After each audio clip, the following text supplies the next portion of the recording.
at the camera here and you come to scan the views. Action. Okay, sir. Unang tanong. Anhi na punta karon sa G Park Island Resort diri sa Lapu-Lapu. Kay moati na punta og seminar or training. Og mao po ni akong kauban nag-drive, ako nang kauban ni sakay ra ko. Nakisakay ra ko kay watay kwarta di na atong sakyanan. Og nanata sa labi. Naglakaw na may padong sa sulod sa G Park Island Resort perting nindota dag dapita. So mao na ni sa sulod naabot nami og kinahanglan pa mag-register o sa makasulod. This is Cebu, and this is the Cebu Solar Roadshow 2026, powering Cebu, powering the future.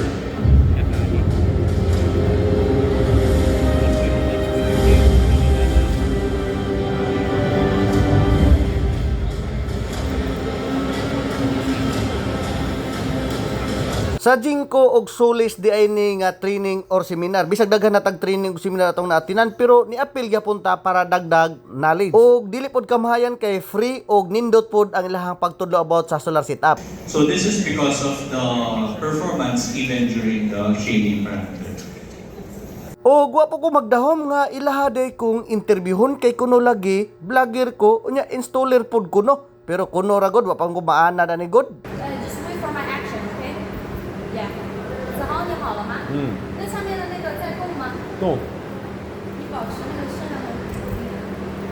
Okay. So you look at the camera here and you come to scan the views. Action. Okay, sir. Unang tanong. First time mo ba mag-engage sa solar installation ng mga panel? Sa Jingko po na product, hindi po sa ibang product. Kasi sa ibang product po, nakapag-install na kayo ng ibang product po.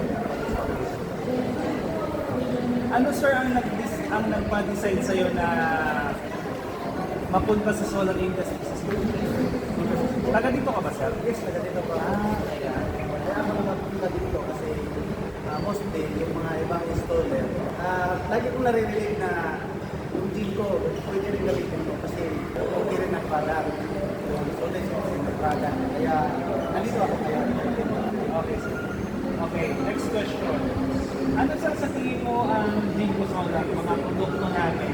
At ano yung naging kumbaga sa operation mo kay Angel Solar kasi ito kasi Cebu? Yung sa akin lang, kaya ako napunta dito.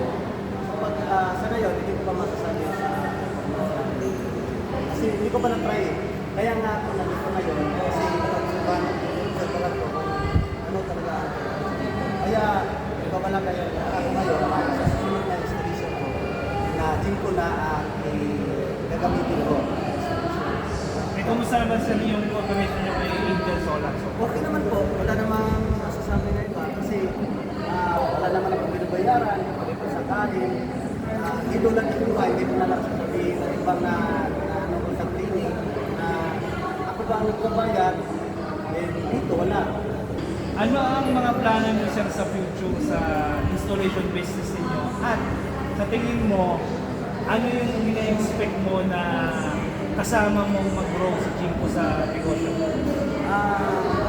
Sa plano ko sa future is lalo ko pang ipag-improve at saka sa Jingko siguro ang performance kasi ang daming nagsasabi sa akin ng mga installer na lumipat ka na sa Jingko kasi ang ganda ng performance ng Jingko.